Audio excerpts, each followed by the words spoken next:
გადავიდეთ კიდევ ერთ აბსურდულ საქმეზე, ესეთი გამორჩეულად აბსურდულ საქმეზე, ეგრეთ წოდებული საბოტაჟის საქმე. არა მხოლოდ დაჩქარებული ტემპით მიმდინარეობს, არამედ ივანიშვილმა სხდომებში ჩართო თავისი კრემლისტური ფრთის წარმომადგენლები. ეს ის კატეგორია, რომელიც რეჟიმმა საწყის ეტაპზევე გამოიყენა საქმის აღსაძვრელად. ვატო შაქარიშვილი, ნანა კაკაბაძე, ლევან ნიკოლეიშვილი, ბიძინა გიორგობიანი, ქართული ოცნების განშტოება ნეიტრალური საქართველოა ამ შემადგენლობით მიიყვანეს დღეს სასამართლოში. მათ ოპოზიციის ლიდერებზე სხდომაზე ისეთი მასშტაბური ისტორიები შექმნეს, როგორც თავის დროზე აი ამ რეჟიმის წინაპარ რეჟიმში 30-იან წლებში ბომბეიდან ლონდონამდე გვირაბის გაყვანა იყო. საქმის განხილვა კვლავ მტკიცებულებების გარეშე მიმდინარეობს. ივანიშვილს სურს, რომ პროცესი რაც შეიძლება მალე დაასრულოს. ზემოთ ჩამოთვლილმა პერსონაჟებმა რეჟიმისთვის სასარგებლო ჩვენებები მისცეს. დასავლეთის საქართველოს მტრად ოპოზიციის ლიდერები კი აგენტებად გამოაცხადეს. ოპოზიციის ლიდერები დარწმუნებული არიან, რომ ოლიგარქი მათ მალე დაიჭერს. ბრალდებულთა ნაწილი ისედაც ციხეშია. დია ბაძაღუა აკვირდებოდა დღეს ამ თემის დეტალებს. ეგრეთ წოდებული საბოტაჟის საქმეზე, რომელზეც 8 ოპოზიციონერი ლიდერია ბრალდებული, შეიძლება ითქვას, რომ დღეს ერთ-ერთი ყველაზე მნიშვნელოვანი სხდომა იყო, რადგან დაიკითხნენ ის მოწმეები, რომელთა მიმართვის საფუძველზეც დაიწყო 2025 წლის თებერვალში გამოძიება. ესენი არიან ბრალდების მხარის მოწმეები ბიძინა გიორგობიანი, ვატო შაქარიშვილი, ნანა კაკაბაძე და ლევან ნიკოლეიშვილი, რაც შეეხება გელა ნიკოლაიშვილს, ის შემდეგ პროცესზე გამოიკითხება. პირველ რიგში გეტყვით მხარეთა შეფასებებს და განცხადებებს, რომლებიც მათ გააკეთეს სხდომის დასრულების შემდგომ. პროკურორს ჩვენ ვკითხეთ იმასთან დაკავშირებით, თუ რა სამართლებრივი ღირებულების მატარებელი იყო დღეს გამოკითხულ მოწმეთა ჩვენებები. ამაზე პასუხს თქვენ მისი ინტერვიუდან მოისმენთ, თუმცა მან ფაქტობრივად დაადასტურა ასევე ის, რომ მათ მიერ მიცემული ჩვენებები დაფუძნებული და აგებული იყო მათ ვარაუდებზე. რაც შეეხება დაცვის მხარეს, ისინი ამბობენ იმას, რომ არანაირი ინფორმატიული მნიშვნელობის მატარებელი არ ყოფილა დღეს გამოკითხულ მოწმეთა ჩვენებები, რადგან ისინი სხდომათა დარბაზში აკეთებდნენ არა სამართლებრივ, არამედ პოლიტიკურ შეფასებებს. აქ ორმხრივი სტანდარტი იყო და მათ შორის და საერთოდაც ეს იყო თავიდან ბოლომდე რაღაც პოლიტიკური ექსკურსია, რომელიც ჩაატარეს საკუთარი იდეოლოგიებით ნეიტრალურმა საქართველომ, თუ როგორი უნდა იყოს სამომავლოდ საქართველო, მათ ამაზე ისაუბრეს ძირითადად პოლიტიკური შეხედულებებით. სისხლის სამართლის საქმეზე მე დარწმუნებული ვარ, ამ მოწმეებს არანაირი ინფორმაციული ხასიათი არ გააჩნიათ. მათი მთავარი მიზანია, რომ აიკრძალოს ოპოზიციური პარტიები, შეწყდეს პროტესტი და ჩვენ ეს პირადი მოტივები სასამართლოზე გამოვკვეთეთ და როცა ასეთი მოტივები გააჩნია, შეუძლებელია ეს ადამიანი იყოს ობიექტური, მათ პოლიტიკური მოტივები გააჩნია. აი ამას უწოდეს, რომ ეს არის საქართველოს წინააღმდეგ ინტერესების წინააღმდეგ მიმართული ქმედება. სამართლებრივად რა ღირებულების მატარებელი იყო დღეს მოსული მოწმეების ჩვენებები. კი, გეტყვით, აუცილებლად. ნახეთ, როდესაც 2024 წლის 28 ნოემბრიდან 4 დეკემბრამდე დროის შუალედში არსებულ მოვლენებს აშუქებდით, თქვა როგორც თქვა ჟურნალისტები. ამას ძალიან ბევრი ადამიანი უყურებდა, ხო? შესაბამისად, კონკრეტული ფაქტები, რაც თქვა, მათ ნახეს, არის მნიშვნელოვანი, არის საკითხები, რაც თქვა, ყველამ ნახეთ ამ ქვეყანაში და არის საჯარო, მაგრამ როდესაც საუბრობთ სასამართლოს სხდომაზე, ბრალდების მხარე ვალდებულია, რომ ნებისმიერი ფაქტის აღწერა მოხდეს სასამართლოს სხდომაზე. რაც შეეხება ნანა კაკაბაძეს, რომელიც არის ამ საქმის ერთ-ერთი მთავარი მოწმე, ჩვენ მას ვესაუბრეთ სხდომის დასრულების შემდგომ, მისი ინტერვიუდან გამოიკვეთა ის, რომ ის ფაქტობრივად დანაშაულად მიიჩნევს და მისი მიმართვის საფუძველი გახდა ოპოზიციონერი ლიდერების, ოპოზიციური პარტიების ურთიერთობა საერთაშორისო პარტნიორებთან, მათგან მიღებული გრანტები. გარდა ამისა, ის საუბრობდა იმაზე, რომ ესენი არიან ოპოზიციურ სპექტრს ამოფარებული დანაშაულებრივი ჯგუფის წევრები, რაც შეეხება მტკიცებულებებს, კონკრეტულ მტკიცებულებებთან დაკავშირებით ისინი ვერც ნანა კაკაბაძე და ვერც დღეს დაკითხული სხვა მოწმეები ვერ უთითებდნენ. საქმე არის 46 ტომიანი, რომელშიც მტკიცებულებებად არის წარმოდგენილი საერთაშორისო პარტნიორებთან მიმოწერები, საჯარო ინტერვიუები, რომელსაც ოპოზიციონერი ლიდერები საჯარო სივრცეში აკეთებდნენ. საჯარო განცხადება არ შეიძლება ყოველთვის იყოს, თქვათ, რადგან ის საჯაროა, ამიტომ ის არის დასაშვები. მაგალითად, ომის მოწოდება საჯაროთაც რო გააკეთო, ეს არის დანაშაული და დასჯადი. გუშინაც გაკეთდა გვარამიას მხრიდან, რომ გარედან სანქცია, შიგნიდან აქცია, რომელიც მიმართულია დამხობისკენ და არა არჩევნების. დანაშაული რა არის ამაში, რა იკითხება რაღაცა. ეს ხომ თქვენი მოსაზრება აქ ალბათონო ნანა? აი, ხო და თუ ეს მოსაზრება ამაზე იმსჯელებს სასამართლოს. ის მიღება დანაშაულია. როგორ შეიძლება? და გრანტის მიღება დანაშაულებრივად გამოყენება არის, გრანტის მიღება კი არა. მისი დანაშაულებრივად გამოყენება არის დანაშაული. ჩემი მიზანი არის რომ ქვეყანაში გაჩნდეს რეალური ოპოზიცია.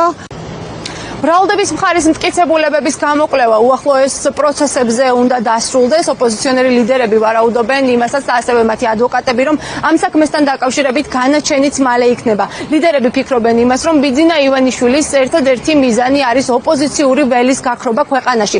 ის თუ რა ხდებოდა დღევანდელ პროცესზე, რა განცხადებებს აკეთებდნენ სხდომის დასრულების შემდგომ დღეს დაკითხული მოწმეები, ამას ჩვენ რეპორტაჟში შევხილავთ. ერთი კონკრეტული პოლიტიკური პარტიის, რომელიც წინააღმდეგია საქართველოს ევროკავშირში გაერთიანების, რომელსაც სურს ამოიღოს კონსტიტუციიდან 78 მუხლი, ამ პარტიის წარმომადგენლების პოლიტიკური განცხადებები მოვისმინეთ. ასე აფასებს ეგრეთ წოდებული საბოტაჟის საქმეზე ბრალდებული ოპოზიციონერი ლიდერი. დღეს პრორუსული ნეიტრალური საქართველოს წარმომადგენლების დაკითხვას თბილისის საქალაქო სასამართლოში. ესენი არიან ადამიანები, ვისი ჩვენების საფუძველზეც დაიწყო გამოძიება 2025 წლის თებერვალში, ჯაშუშობისა და მტრულ საქმიანობაში ხელშეწყობის ბრალდებით. დღეს დაიკითხნენ ბიძინა გიორგობიანი, ბატო შაქარიშვილი, ლევან ნიკოლეიშვილი, ნანა კაკაბაძე. ამავე პრორუსული ორგანიზაციის წარმომადგენლების მიმართვის საფუძველზე დააყადაღეს 2025 წლის მარტში ფონდებისა და არასამთავრობო ორგანიზაციების ანგარიშები, რომლებითაც აქციების მონაწილეების ჯარიმებსა და საჭიროებებს ფარავდნენ. ფორმატი არ არის ესეთი, რომ მაგალითად პროკურორს კითხო, რომ ესენი ხალხსაც ბოდავენ.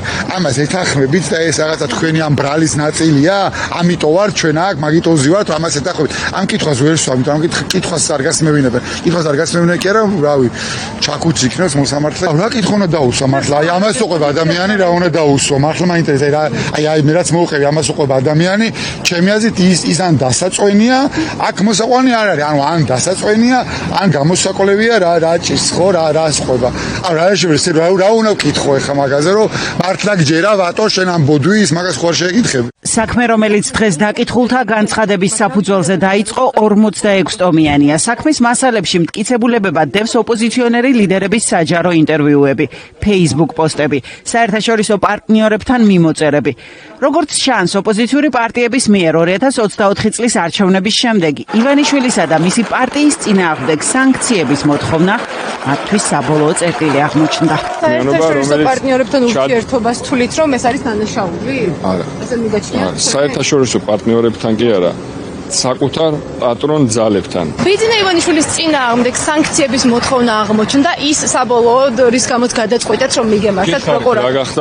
რა გახდა იმის საფუძველი? კონკრეტულ თარიღებს აქ არ აქვს მნიშვნელობა. ჩვენ ვაკეთებდით საჯაროდ მოწოდებებს საქართველოს პროკურატურისადმი, შესაბამისი სტრუქტურებისადმი, რომ საქართველოში მოქმედებდა აგენტურული ჯაშუშური ქსელი. სანქციების მოთხოვნა ბიძინა ივანიშვილის წინააღმდეგ თქვენ თვლით, რომ არის ჯაშუშური ქსელის საქმიანობა საქართველოში? მათ შორის პარანერი მოწმის ჩვენება ამას ვერ დაერქმევა. ეს იყო პოლიტიკური განცხადებები, მათი პოლიტიკური შეხედულებები მოვისმინეთ, რომელიც მდგომარეობს იმაში, რომ საქართველოს ამ პარტიის წარმომადგენლების მხრიდან არ უნდა მიელტოდეს ევროკავშირში გაწევრიანებისაკენ. სამწუხაროა, რომ აი ესეთ რამეს ვაკვირდებით, როდესაც ადამიანები მართლაც სრულიად წარმოუდგენელი мотивაციით და წარმოუდგენელი, ასე ვთქვათ, განზრახვით მზად არიან ქვეყნის ინტერესების წინააღმდეგ გადადგან აბიჯი და უდანაშაულო ადამიანების წინააღმდეგ ეგრეთ წოდებული მოწმის ჩვენები მისცენ. პროცესის შემდეგ ადვოკატებმა თქვეს, რომ უცხო ქვეყანა, რომელსაც ამ დრომდე დაზუსტებით არ ასახელებდნენ, დღევანდელი ჩვენებების მიხედვით შეერთებული შტატებია. გარდა ამისა, გაირკვა ისიც, რომ დღევანდელი მოწმე ლევან ნიკოლეიშვილი ევროპელ დიპლომატებს დანაშაულებრივი ჯგუფის წევრებად მიიჩნევს. დაცვის მხარის განმარტებით, მოწმეები კონკრეტულ მტკიცებულებებზე ვერ უთითებენ. გამოძიების საფუძველი კი მათი სუბიექტური მოსაზრებები გახდა. ბრალის დადგენილებაში ტრულ სახელმწიფოდ მოხსენებულია ამერიკის შეერთებული შტატები. დღეს დადასტურებით შეგვიძლია ვთქვათ, რომ ეს ჩვენება მისცა ერთიანი ნეიტრალური საქართველოს საომმა წევრმა სასამართლოს.